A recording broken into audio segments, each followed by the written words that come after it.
Bonjour à vous, bienvenue sur ma chaîne à nouveau.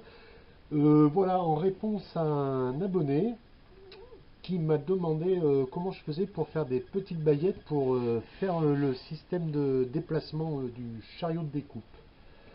Alors il me dit ton chariot de découpe il est bien, mais j'aurais bien aimé voir comment tu t'y prends pour faire ces baguettes-là. Donc c'est des baguettes qui servent justement à coulisser. Donc là-dessus il n'y a pas de compromis, hein. Il faut que ça soit parfait, hein. C'est-à-dire là, il faut vraiment qu'il n'y ait pas de pète, hein. Si vous avez un jeu là, c'est mort, hein. Donc comment on fait? Eh ben, en premier lieu, alors moi j'ai fait avec un petit bois, et puis je vais pas tout mettre en route, ça sert à rien.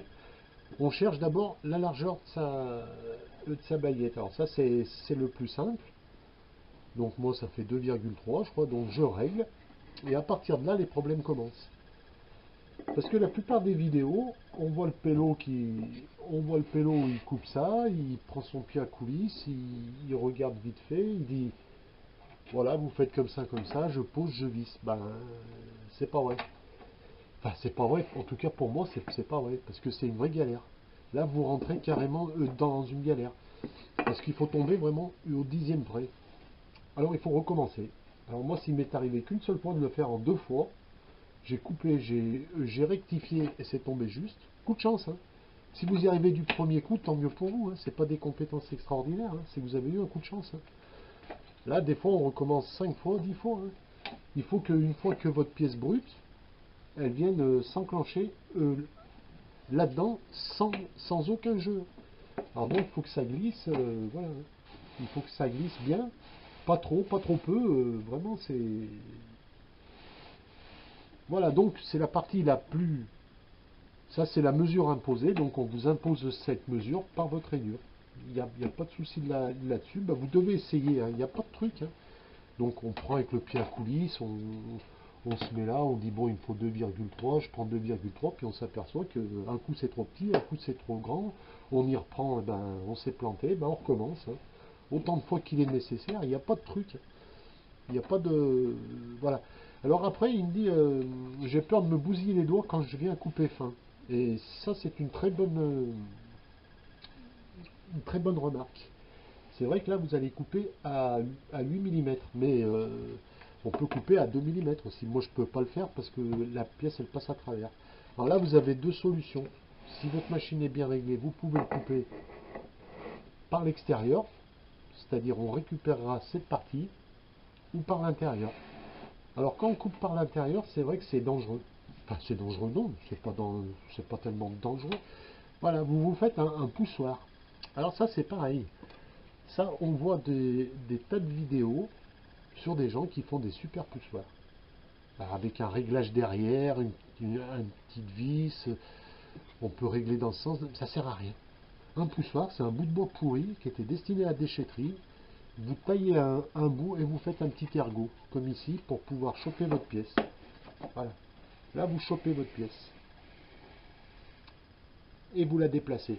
C'est tout bête, hein. Mais seulement votre truc que vous venez de faire, il va durer 3 fois, hein. Et il est mort, hein. Moi, je sais pas si on peut bien y voir. Moi, le mien, il est explosé, hein, parce qu'à chaque fois que je coupe de la petite pièce, justement, ça tombe bien, cette vidéo, elle tombe super bien. Ben, chaque fois que je coupe une petite pièce, eh ben, tout ce qui est inférieur à ça, ben, c'est le poussoir qui va ramasser, hein. Mais j'en ai rien à foutre, il va passer à la benne. Voilà, alors si vous faites un joli poussoir verni, moi j'ai un copain, il a fait un joli poussoir verni, il a usiné et tout, mais il n'ose même pas s'en servir, de peur de l'abîmer, donc ça sert à quoi? Ça sert à rien, c'est un truc de déchetterie. Donc pareil, hein, vous prenez votre baguette, hein. Bon alors, au début on peut pousser à la main, hein. On vient de tenir, hein, et tout doucement on pousse à la main, hein, et on coupe, hein. Vous avez pris votre mesure, moi il me faut 8 mm. Ce qui est énorme, hein. 8 mm c'est franchement épais, hein. Hop, et on pousse à la main, tranquillos, tranquillos, tranquillos. Et quand on arrive à 30-40 cm de la lame, eh ben, on finit le travail tout en poussant, hein. C'est tout, hein. Merde, je suis contre le mur. Voilà. Et après, attendez, je vais déplacer ça. J'ai vraiment un garage très petit, hein. C'est vraiment... hop, et vous venez, hein. Là, même si ça vous échappe, vous ne risquez rien. votre main elle tombe sur le guide. Hein.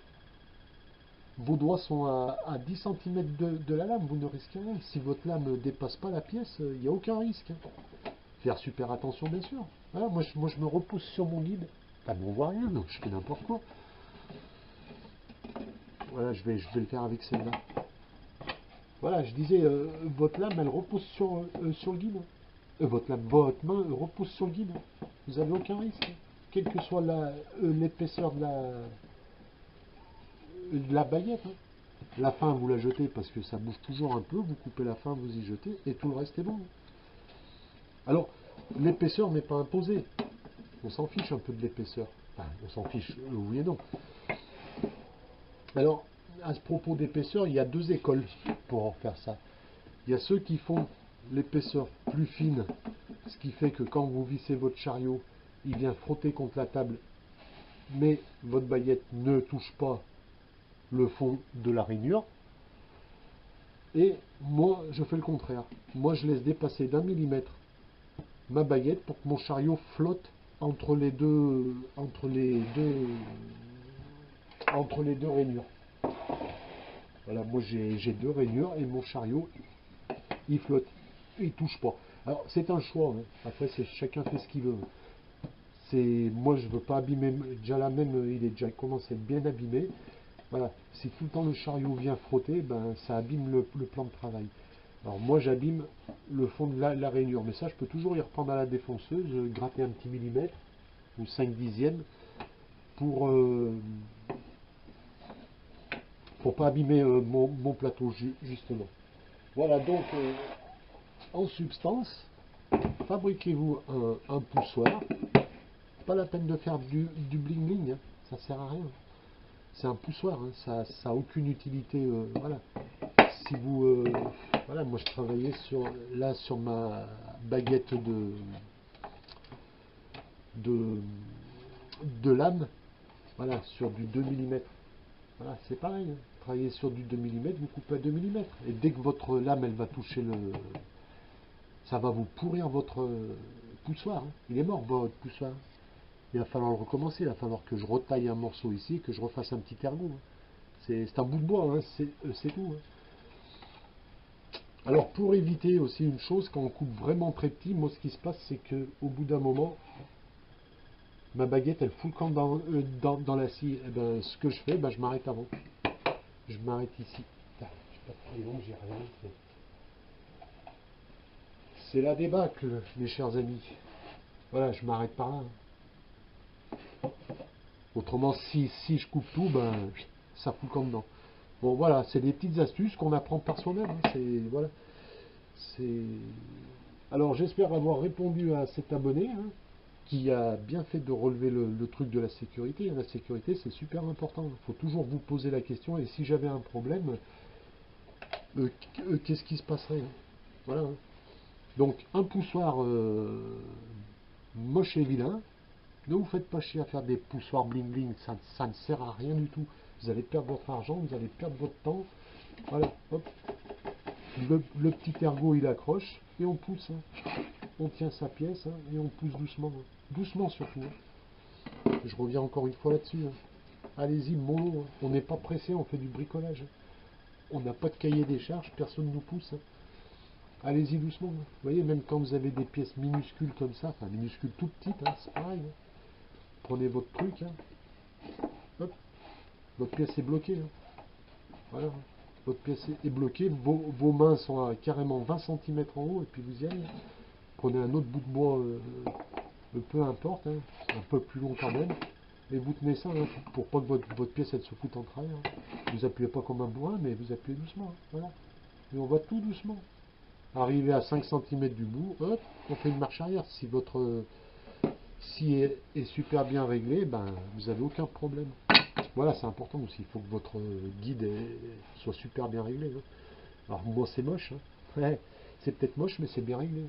Avoir une belle scie qui coupe de travers, ça n'a aucun intérêt. Moi, c'est sûr, je ne fais pas dans le bling-bling. Hein. C'est sûr qu'on peut faire dans le bling-bling. Moi, j'ai un copain qui me dit toujours tes vidéos sont pas vendeuses. Ah, qu'est-ce que j'en ai à foutre? Elles sont pas vendeuses, je ne cherche pas à vendre. Hein. Il me dit ouais, mais tu devrais prendre exemple sur un tel et un tel, il fait des belles vidéos. Ouais, mais enfin, j'en ai rien à foutre. Moi, je dis la vérité. Quand vous allez faire ça, vous allez péter un plomb. Si vous loupez 5 fois, il faut vite aller boire un café. Parce que vous prenez les machins, vous les cassez et voilà. Il faut dire la vérité aux gens. Hein. C'est la galère. Hein. Pour tomber pile poil au dixième de millimètre avec de l'outillage comme ça, vous allez galérer. Je préfère vous le dire. Mais c'est ça qui est bon. C'est super bon quand on galère.